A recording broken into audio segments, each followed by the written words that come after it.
Hello, everyone out there watching. My name is Chris Wiggum. I have the pleasure and honor of working at Pixar Animation Studios. And you are here today to hear a little bit about our new film, Soul, coming to Disney Plus on December 25th. Without further ado, I'd like to introduce the filmmakers behind Soul, director Pete Docter, co-director Kemp Powers, and producer Dana Murray. I should have mentioned, of course, also Kemp is one of the co-writers of Soul, along with Pete Docter and Mike Jones. Welcome, everybody. How are you guys doing? Doing So well. far, so good. It's good to be here. Here we are talking with our friends in France. If you don't mind, let's jump right in. Cool. Thanks, Chris. Of course, Pete, I will start with you. What can you tell us about the origin of this new masterpiece? What inspired you to create it? This Those are your words. Unforgettable, it's emotionally charged, and of course, the animation is superb. Where did the idea come from, Pete? Oh, thanks. The idea kind of came after Inside Out. You know, I've been a long time fan and passionate about animation. And after Inside Out, I thought, boy, I don't know that it gets any better than this. You know, the film enjoyed great acclaim critically. The audiences loved it. Did great at the box office. And I just thought, well, now what do I do? I mean, in a weird way, it was a letdown because the film, it was such a pinnacle that I was thinking somehow my life would all fall into place and everything would be resolved. I don't know. It was absurd, but I think a lot of us have those ideas when we set these big goals. Someday I'm going to blank, that it's going to make everything in our lives work out. And of course, it doesn't happen. And I think that story is reflected in the film. At the same time, I think my kids were growing up. This is the long answer. Sorry. My kids are growing up to the point where they're young adults, and it was causing me to look back at their lives going, I think even when they were born, they had this sense of who they were. That you could tell, like when we brought them home from the hospital, that they had personality already. And I was kind of wondering, how did that happen? Where did that come from?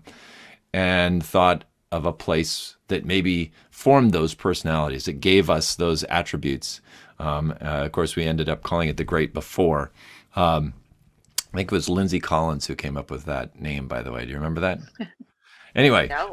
the ideas of the film, I think those two elements kind of merged together in the idea is that are we sent to Earth with a purpose? Do we have something we're supposed to live out? Is there any meaning to life at all? Or are we meant to find it ourselves? And so those are all the elements, the ingredients that we dumped into the stew to make this movie. Well, thank you, Pete. Thanks for asking those questions so that we can try to experience the answers and resolutions through your artwork. I think it helps us all a little bit. Kemp, turning to you. So you've also lent your writing skills to Star Trek Discovery and, of course, your play, One Night in Miami, which has been adapted into a feature film, also releasing this year, directed by Regina King. Congratulations on that. But Soul is your first animated feature. How did you find working in animation? And can you talk a little bit about how you kind of shared duties with Pete coming on as the co-director?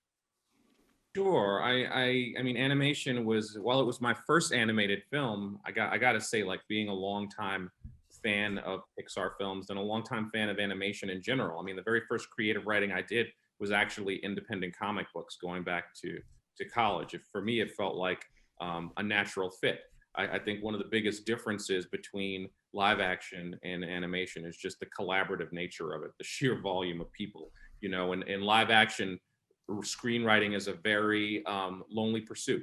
You write the script by yourself, you do a couple of revisions, then you pass it off, and you hope that when the live version of it shows up on television or on screen, that you still recognize any of your writing, because it just goes off and you kind of are out of the process. Whereas in animation, the writing is something that is happening constantly.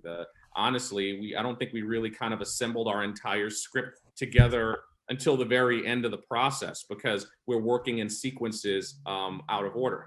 In terms of my co-directing duties, honestly, it was just kind of the best analogy I can think of is a co-pilot.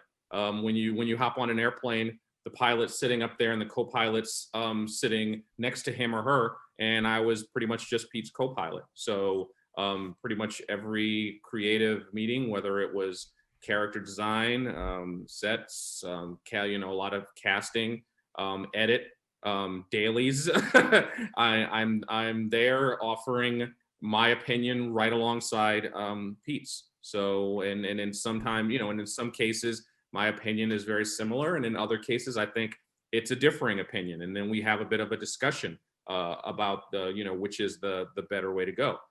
So once again, it all speaks to that collaborative effort. Well, thanks for helping steer that plane, and to continue with the plane metaphor. I'm glad that you had some creative collaboration that resulted in sort of discussion between yourselves on what might be right. I hope that doesn't happen for actual pilots when they're piloting planes. I hope that everybody is on the same page. Dana, question for you. You, of course, produced the wonderful short film Lou, which was nominated for an Oscar, but this is your first time producing a feature-length animated film. Tell us about your experience. What was it like, and how is it different producing a feature versus producing a short film? I mean, producing a short film is a great entry way to learn so many things about producing. So I'm super grateful for that experience. But doing a feature is like that times 500 or something, because it's like you're producing one sequence for a short film, where this, I think we had like 40 sequences. Our crew, at one point is 350 people. So there's a lot coming at you every day. But we have such amazing people at Pixar and support, not only from the executive level, but through the entire ranks of our crew. People just work really hard. I think what was different about this film specifically is like we had a shorter schedule, and also a lot of difficult elements. One of the most gratifying experience was the culture trust and the consultants and all of that, but also it added a layer of just more work, and also the music was different, so that was really exciting. It's just way bigger, I guess, but it was one of the best experiences I've had. Well, congratulations, and we'll come back to the music in just a minute. But first, Pete, this is your fourth animated feature. Can you tell us about how your approach has changed from picture to picture, from Monsters Incorporated to Up to Inside Out, and now Soul? Well, when I started on Monsters Inc., I had no idea what I'm doing. But that hasn't changed, actually. I still don't know what I'm doing. I kind of just jump in. Joe Ranft, who is our head of story on Toy Story, he equated the process to like being stuck in the mud in a car with 4 bald tires. And so the more you gun it, the more you just like sit there in the mud. And then you realize, wait a minute, one of these tires has a little bit of tread on it. So you put like all the sandbags over on that tire to then get you out of the mud. And I feel like filmmaking is a little like that, in that a lot of times you're just stuck until you find something that is grabbing hold. And sometimes that's the character. Sometimes it's a theme. Sometimes it's a feeling. In the case of this film, as I described, it was more of a kind of a feeling or a life situation. I wasn't really driven by the characters. Up was more, we knew who Carl was. We didn't know his story, but the character came first. And so every film is kind of different. And I think that's part of it, is trusting to the chaos of it and not coming in with a prescribed idea of here's how it works. Like, you just kind of got to let that go and commit to the idea that nobody knows what you're doing. You just got to go. It's not true. Sounds like... It's not true? No, you know what you're doing. I'm just saying, like, if I knew exactly how I could plot things out, it would feel a lot safer. It'd feel a lot, and especially with all the money and time that we're spending on these films, man, wouldn't it be great to have a script that we knew was like golden? And it just never happens. Yeah. Well, it sounds like discovery is part of the process, the journey. Absolutely. So, hey Kemp, New York City. You're from New York. Was New York the mandatory place where you had to set this film, or could you have set it in another city, for example? Well, I think the only two places, considering how steeped it was in jazz, that were even really under consideration were New York and New Orleans. New Orleans is obviously the birthplace of jazz, but I think other animated films in recent years have kind of gone into New Orleans and kind of captured that. And in New York City is kind of like the proving ground. Some of the most iconic jazz clubs in America, hence some of the most iconic jazz clubs in the world, are all in New York City. So I think that it was really just one or the other. And to be honest, once you really think about the story you're trying to tell, New York kind of really pulled away in terms of a great location for Joe. And speaking of jazz, Pete, how did you decide to bring jazz into the movie in the first place? Well, it was initially just a kind of a cosmetic choice. By that I mean we were looking for something that would be fun to watch. Jazz does enjoy a long-standing connection with animation and affiliation. I think as soon as there were sound in animated films, jazz was a part of it. You look back at Betty Boop, and a lot of those early Disney films had jazz. So I think there is something about like the energy, the spirit of it that fits really well. But then as we learned more about it, we heard this Herbie Hancock quote or a story that probably some of our listeners may have heard, but I'll repeat it just in case. He told this story of playing with Miles Davis, the great Miles Davis, on a tour. I think they were in Europe, and he said, we were having a great tour, and this one particular concert was really especially wonderful until Herbie says he played this chord that was so wrong that he worried that he just reduced the whole night to rubble. And he said he looked over and Miles just took a breath, played some notes, and made his chord right. And he said, I couldn't figure out how he did that. It took me years to figure it out. And he says, what he did was he didn't judge what happened. He didn't say that's wrong or stop the concert. He just took it as something new that happened and did what any great jazz musician should try to do, which is take whatever happens and turn it into something of value. And I remember when we first heard that, I was like, that's exactly what we're trying to say with the story. This is thematically right on. The idea that we're improvising our way through life. We're not following a script. That's exactly what jazz is talking about. And, you're not playing the notes. You're making them up as you go. So it just felt like thematically, jazz had a lot to teach us about the story that we were telling. And of course, you turned to the amazing musician Jon Batiste to help compose some of the jazz for the film. Dana, can you talk a little bit about that process? How did you find Jon in the first place, and then how did it work kind of once you brought him on board? Yeah, I mean, I think we're all fans of the Colbert Show. I think one of our editors, Robert Graham Jones, had come to us and said Jon Batiste would be great, and we started looking into it and we agreed. And I remember we flew down to LA to meet him for the first time, and Pete kind of pitched through the story. And it was one of meeting Jon Batiste, it was just one of these great memories because Jon is so excited, and he was literally like, as Pete's pitching, is like, like screaming like, woo, and Pete and I were just like, is he for real? And he was. That's how he is.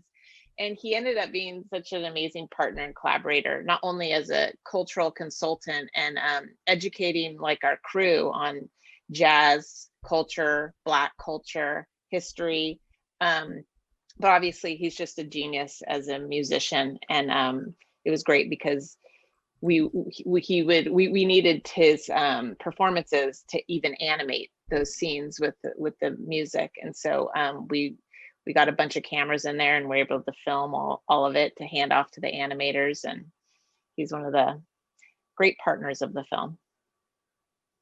And on the other side of the spectrum, musically, you also brought in Trent Rezner and Atticus Ross to work on the score, particularly for the scenes in the Great Before. Now, Pixar films have typically relied more on a traditional orchestral composition for their scores. how did you decide to work with Trent and Atticus and their sort of different approach to scoring films? Pete. Well, I don't know that we really decided this, but we had heard that the way they like to work, they being Trent and Atticus, is that they'll provide sketches along the way. So, we'd be midway through. Just to back up again, as you say, typically like with Michael Giacchino or Randy Newman, we'll almost lock the picture, or at least parts of it, and then hand those off to the musicians to write music to go along with that picture, which is already locked. In this case, Trent and Atticus were giving us these little sketches of demos, and in some cases, I'm trying to remember, I think it was either 5 or 7 demos for where Joe plays his life at the end. I think it was 5. They gave us 5 entirely different ideas. And they're like, hey, see if any of these work. So as we're crafting the scene, we're taking these bits of music, we're copying and pasting them, we're taking ideas that they had for this part of the film and putting them over here. It was very organic. It was a different way of working. Then, of course, they take it back and make it sound better than our clunky edits. But it was the music was really part of the storytelling in a way that we hadn't really been able to work before, and it was really pretty cool. The other thing I'll say about them is that they really seemed to connect with the film early on, thematically. Trent told a really cool story about that echoed exactly what we were trying to do with the film. That he said, I felt like once I played a stadium show, then I will really have made it and my life will fall into place. And he said the show played and he was backstage waiting for everybody. And then he said everybody went home and they all went back to their lives and I was still the same guy, and I felt like, oh, this is going to work out really well. He understands emotionally what it is we're talking about in the movie. And that's always like the fundamentals when you're working with artists, is to make sure that they're connected to what it is that you're saying with the film. Well, Soul is very much a film about life, but of course, in your exploration of life, you have to acknowledge, quite frankly, and explicitly, in fact, the notion of death. How did you approach that, Kemp, when working on the screenplay and producing the film, knowing that this was going to be seen by a lot of kids out there, and sometimes talking about death can be a complicated exercise with children? Well, it's interesting that people keep coming around to it being about death, because we always saw this film as an exploration of life. The great beyond, whatever happens after you die, is basically in just like a couple of fleeting moments, and we don't even show what's going on there. We immediately kind of go into the world of before, the world of potential. But I mean, to answer that more specifically, though, I think children, one of the things I love about working for Pixar and writing on a Pixar film is that we don't talk down to children, and we don't try to dumb things down for children. Children actually already, they understand these complex ideas, and they have these questions already. They're going to have these questions whether we bring them up or not. And I think that, by not dumbing things down, and we're also working in a visual medium, so we're actually the kind of the perfect medium to deal with these kinds of issues in a way that is not really scary to children. But despite that, I mean, we understand there are concerns. We do actually do test screenings specifically for kids, just to confirm that we're not delusional, that we're not actually working on a piece of work that's going to terrify a whole generation. And it was really reassuring in the case of Soul that the couple of sequences that we worried, like, okay, is the combination of the sound and the music and the imagery going to be a little bit scary?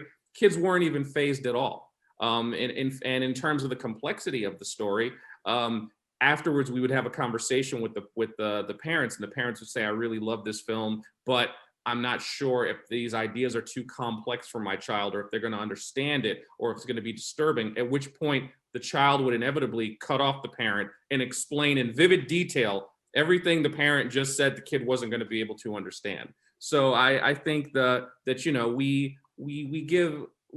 Pixar gives children the credit I think they deserve. And I remember it's almost like we forgot other people have forgotten what it was like to be a child. And my childhood was filled with questions and wanting to explore all these ideas. And I think that this is a film that, yes, maybe slightly older kids, like a 2-year-old is going to be sitting there drooling, but our film, you know, a 2-year-old shouldn't be sitting in front of the television anyway. So I think that, you know, it's not really that much of a concern. Well, thank you for trying not to instill great fear into a generation of kids. I'm still traumatized from when I saw Pinocchio as a child. I don't think I'll ever recover. Oh, Watership Down. That was one of my first animated features. So, you know, rabbits murdering each other. So I think we all have those scarifying memories. Yeah, it's the ritual. You know, it's growing up. It's part of it. yeah. Going to something more specific about the movie, Dana. One of a couple of the characters you see, the counselors. You've got both the Jerrys, and Terry, and their look is quite unique, quite interesting, very sort of graphic.